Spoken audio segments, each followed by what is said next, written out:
Rent is due, and it's coming from these horrible roommates. If you ever had one, I want to hear about it in the comments. First up, she purposely let the shower run for hours. The steam set off the fire alarm at 12 a.m. Why would you do that? I think wasting water is bad. Am I crazy? This housemate is a 30-plus-year-old woman from a wealthy family in Korea. She has no job. Her parents pay for everything. Her car, her clothes, her graduate degree, and of course, the master bedroom with a private bathroom in our apartment. Things were rocky at first. Without notice, she'd hide her boyfriend in her room for up to 4 days a week. We asked her to let us ahead of time and maybe introduced him to us properly. Instead, I caught her sneaking him in and out at 3 a.m. After that confrontation, she didn't bring him over again. Things were okay. Then recently, she announced that she would move out because her room was too cold. We had 1 month to find someone. We all agreed to give each other 90 days notice, 60 days we could handle, but a month? This isn't enough time to find someone from our school. But she insists she can't stay any longer. We don't turn on the central heating because I'm in the loft and all of the heat rises. My room becomes an inferno. In the summer, we turn on the AC and I admit it's a bit cold downstairs. Our control panel was stuck at 69 Fahrenheit. I agreed to not use the AC until it was replaced. Still, the weather got cold and we didn't turn on the heating. Mind you, this is LA. LA? Oh my God, y'all. When you're like 69 Fahrenheit, I'm like, yeah. We weren't freezing. It was a rainy 55 Fahrenheit outside and a tolerable, to me, 67 Fahrenheit inside. That sounds lovely. But in the last few days it took for maintenance to repair it, she had set off the fire alarm at midnight by purposely leaving the hot shower running for hours. She was trying to fill up her room with steam. At the time, we didn't know this until she said, I have to move out. I've tried everything. I turned on the warm shower the whole day and the bathroom door open because I was so cold. What? Why didn't she use any of the 3 heaters and the heated blanket my other roommate got her? All 3 heaters. I tried. It made me warm, but it's cheap China made and smells burnt and my skin gets dry. Oh boy. So she can afford Gucci shoes, Coach workout clothes, Chanel dresses, and multiple at-fault car crashes, but she can't afford a proper heater or a humidifier? My other roommate finally spoke up and said, this affects all of us. The water bill would be insane. Her response? I shower a lot at my boyfriend's place. It cancels out. Plus, we don't pay for heating. I responded, as a person who doesn't come from a privileged background, wasting water is just not acceptable. Here comes the most stunning part of the conversation. Quote, please don't say that I'm privileged. Having a financial support system is not a privilege. It's really hard, you know? It's really hard asking if I need $1,000 and I need $6,000. That's why I can't afford to pay for more months if I'm not living here. And my mom said I should move out since it's cold. I'm gonna bite my tongue on that one. I'm gonna bite it. I'm gonna bite it. I'm gonna move forward. I have no words, you guys. What could I have said? I told her all of us work to pay our rent. 2 of us had worked 3 to 4 part-time jobs every semester, and one of my roommates even was homeless to pay for tuition. I said, you're the only one here who can afford to move out in 1 month because you're cold and can't be bothered with the dry air from your heaters. That's a privilege. She finally agreed to give us 2 months to find a new housemate, and the cherry on top, she asked us to keep an eye out for her Burberry bag that would arrive after she moved out. Then came out of her room giggling and twirling, saying, look, I have new clothes. It was some luxury brand I can't be bothered to remember. So yeah, beware of the international rich students. Some are completely disconnected from reality. Yeah, some are and some aren't. I know people who came and have come from wealthy, well-off parents and families, and they are humble and they are giving, and you would never know that they came from that. So yeah, it just depends on the person. Next up, never live with a bestie. Interesting. I lived with my lifelong best friend for Toronto for a year. It was so much fun. One of the best years of probably my life. So I don't agree with this, but I understand how it can't always be that way. So for context, me and my boyfriend lived together for 3 years. We have occasionally had a roommate for short periods, usually someone going to school from my boyfriend's hometown. Last year, we had a friend arrange to stay with us for 3 months this year. Then we hear from my boyfriend's best friend that his living situation is now bad and he needs somewhere to stay. We are okay with this. We have the room and we know he's a good guy and it'll be fun to have him. My boyfriend also wasn't working when we agreed and we needed the extra income. He's gone a lot for work, so we thought it would be perfect. We wanted him to have the room in the basement because he has all of his own things like a bed and a dresser. Then the other short-term roommate can have the upstairs because then after it can go back to the guest room. He has now been living with us since January and has only paid 1 month's rent. We have been on him, but he has completely ghosted. All of his things are still in our house in the upstairs bedroom, plus his mattress and dressers downstairs in our living room, because the upstairs room he has the rest of his stuff in already had a bed. He originally put his stuff upstairs before the other roommate arrived and has not come back to move it. Basically, his stuff is in our basement garage and spare room, he hasn't paid rent, and he isn't responding. It sucks a lot because this is our friend who I really liked, but this situation has really put a bad taste in my mouth. I finally messaged him today and got no response. Is there anything I can do? I hate that a friendship may be soured because of this, but it's not fair. And we do have the text. Just wanted to see if you have any updates on rent money. You're about to owe 2 months. I hope you know you're taking advantage of your friend's kindness and it's not cool. If you need more time for rent or are struggling, we would both rather you tell us instead of completely ghosting. Really not impressed. Honestly, that's a lot nicer than I expected given the frustration of the situation. You're gonna have a squatter. You know what time it is? Grab your beverage. We're cheersing today with my cute little cup. Cheers. Lock eyes. It's important. They say that. Do you guys do that? When you cheers someone and drink, you're supposed to like lock eyes with them.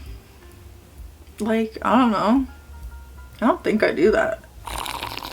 Next up, passive aggressive, very fake roommate. So my friends and I live in a 3-bedroom suite on campus. There's 4 of us and I'm sharing a room with one of them. We all get along, but every Thursday we have cleaners come in, appointed by the school, to help tidy things up a bit. I can't stand right now. I'm filming. We are required to have most of the kitchen equipment and shower and bathroom items put away so they can efficiently clean.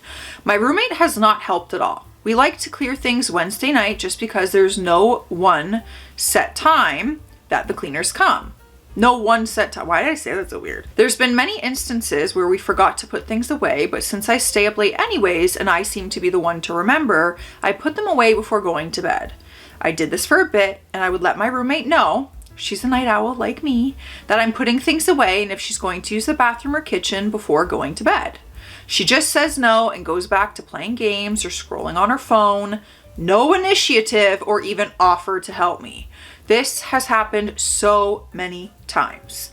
I don't mind picking up some extra chores, but the blatant lack of awareness and attention to these things is so upsetting. I feel taken advantage of and disrespected.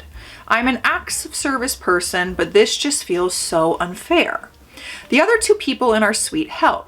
It really is just her. We've talked about it and I've said that I need some extra help Wednesday nights to put things away, but lately we've just been acting petty, waiting for her to start it without us needing to ask her or remind her. We're not her parents. The school charges us if we have things laying around, making it difficult for cleaners to come in and efficiently clean. I know it's petty and kind of vile of me to say this, but it's happened way too many times and I can't be around her anymore.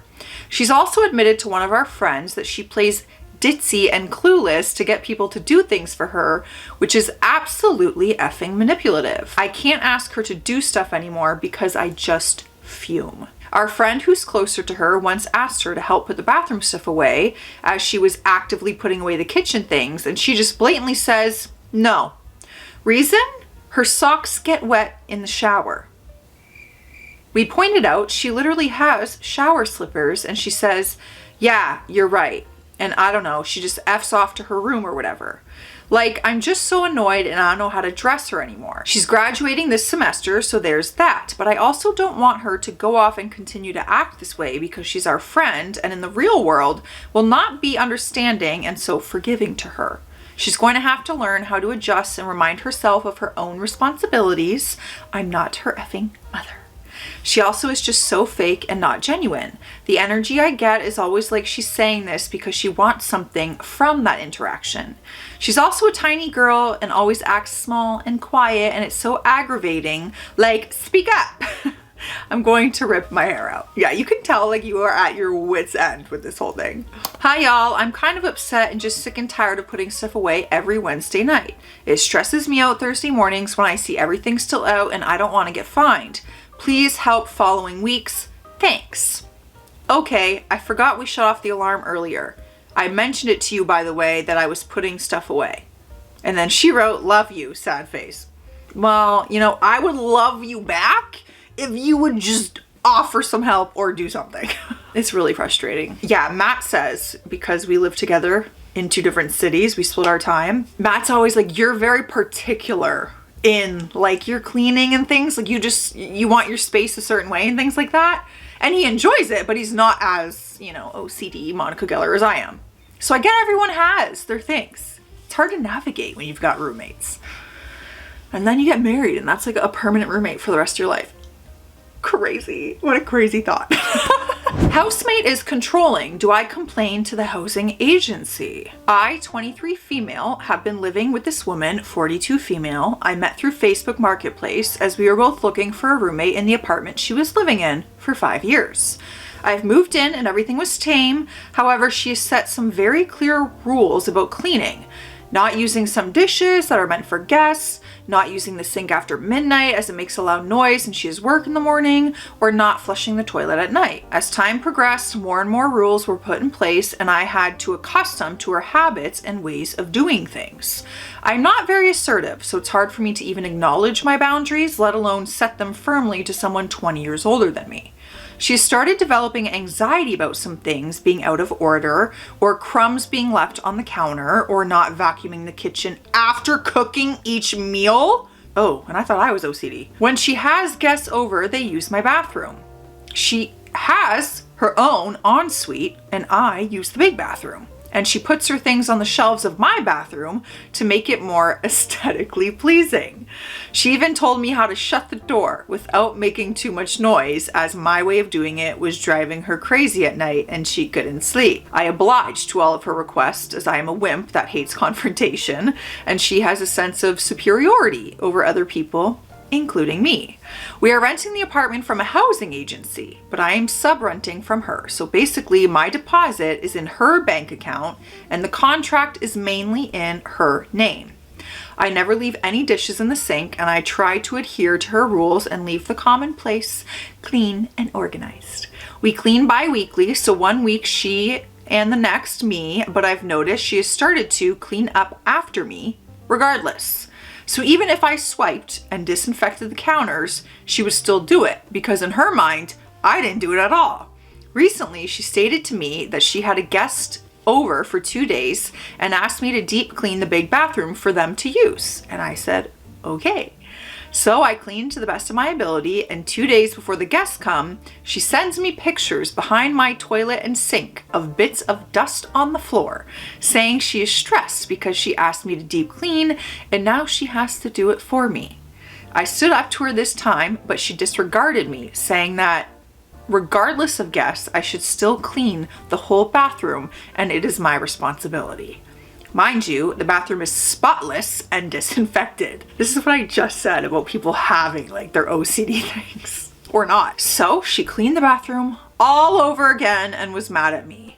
My question is, do I write a complaint to the housing agency just in case she tries to not give me my deposit back when I move, or is it best to leave it alone until I find a new place? My city is going through a housing crisis where one room can cost €2,000 a month for rent alone, which I cannot afford. It's difficult to find accommodation, but I just pulled an all-nighter from the stress of the situation and what I do now in my life. I'm constantly anxious and paranoid about everything in the house. It's starting to cost me my mental health. A bit info about us. I came to a foreign country and found a job in manufacturing, and I'm just trying to make a living here for about a year now, working full time. She has been living here for about a decade, no spouse or children, been living in this apartment for years, and a lot of the furniture is hers. Yeah, so that's why she's like, this is mine. This is my space. I like it done this way. She's accustomed to it being done that way. All you can do really is get out of there. It's not worth your mental health, that's for sure. It never is. Next up, I have no luck with roommates. Here's a little backstory. Back in 2021, I moved states and went to live in an apartment building with another 2 roommates that I never met before. That's a risk. Biggest mistake. I was the last one to move to the apartment about 2 weeks after them, and when I got there, the place was disgusting. I did not have many options since I already had signed the lease and had nowhere else to stay. In resume, I moved out 3 months later after I found out that the apartment building had a roach infestation and the office would do nothing about it, and my 2 roommates were not paying their part of the rent. We had to break the lease before we were evicted and had to pay a very high fee for breaking the lease early. Although I sent to the apartment office all of the pictures and proofs that the whole building had a roach infestation, the only thing they said was, good luck getting a lawyer. I moved to this girl's apartment. I'll call her E. Also, I did live in some pretty sketchy apartments back in my day because I moved out when I was 17, so I couldn't afford much. And I had a roach problem at one point, and it was a nightmare. She was a friend of a friend, and her roommate, Jay, had just moved out after she couldn't take any more of E's BS. We had agreed that I would pay half of rent plus half utilities and an additional $35 because my room had a bathroom. She had her own bathroom, but it was not inside her room. In the beginning, everything seemed to be working out great until I realized that I was pretty much the only one buying shared kitchen stuff, dishwasher soap, trash bags, etc. That's when everything went downhill after I talked to her about it, and she simply ignored me and tried to convince me that I was the one who used most of the stuff. I worked the whole day, ate out of the house, almost never cooked, and her boyfriend was there every night.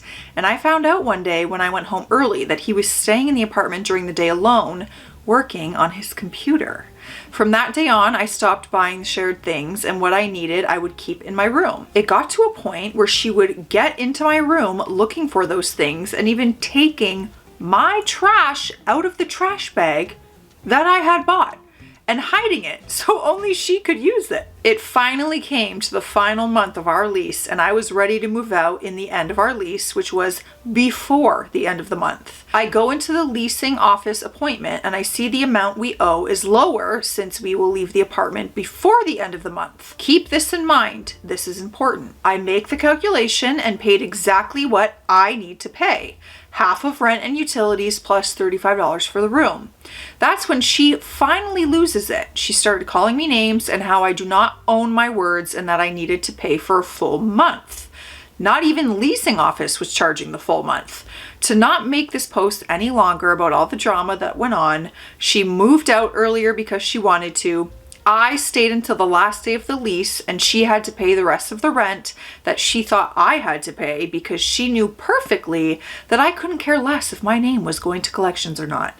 I will be attaching some pictures of the emails that she sent to me and the leasing office, attacking me and trying to convince them that who had to pay was me, even though she knew they don't care who pays for it. They just care about their money. Let's get to the emails. My part was already paid as B, and I agreed on her room to be $700 after she subleased. She will take care of the rest of the rest. Feel free to charge or call her at this number. You guys have a great day. As me and blank agreed before I signed the contract, I was going to pay half of the rent plus $35 for the room. We agreed in $700 just to round it. This month, because the contract is ending before the end of the month, the rent came with a different price, lower. I paid what I owed, which is half of the rent plus $35 of the room plus utilities. Blank can take care of the rest that she owes. Feel free to call her. Oh God, the office is probably like, they're not serious right now. don't care. It just needs to be paid. It does not sound like she's asking you to pay for her. I do not know what you discussed, but it makes sense to me that the remaining month should be prorated since it is not a full month. That is what we did to your account. Either one of you is welcome to come in and discuss the issue, but there really isn't anything we can do from here in the office. The unit is rented to both of you, and you are both responsible to make sure it is paid. Yeah, so there's more emails of basically them going back and forth and no resolution. Who is right? Who's wrong? Who should be paying? Let me know your thoughts on that. What a nightmare that is, though, for the renter's office, honestly. Roommate feels the need to be even. Today, it's crumbs. My roommate always leaves stuff dirty, even when it comes to basic things like cleaning the shafter, that's a new one, like cleaning the shower after using it. She never cleans the house unless I insist, so most of the time I just end up doing it. Recently though, I'm trying to do it less in the hopes that she'll start. She didn't. Yesterday I found her rotten fruit in our fruit bowl and there were tons of tiny little flies everywhere. I texted her about it a few hours later and that is what she comes up with. Blank, please come clean the food bowl in the kitchen. Your fruit have gone bad and there's little flies everywhere. Hey, sure, I'll do it as soon as I'm done here. Hey, blank, would you mind cleaning the kitchen a bit, please? I didn't cook at all, and I vacuumed both the kitchen and bathroom last time. Okay, just to let you know, there were some of your crumbs on the counter, but don't worry, it doesn't bother me. What? So stupid. Your entire text thread is, hey, can you clean this? Hey, can you guys come clean this? Hey, can you? I couldn't live like that. That would drive me insane. All right, guys, I will see you in the comment section. Stay classy out there. Stay sassy.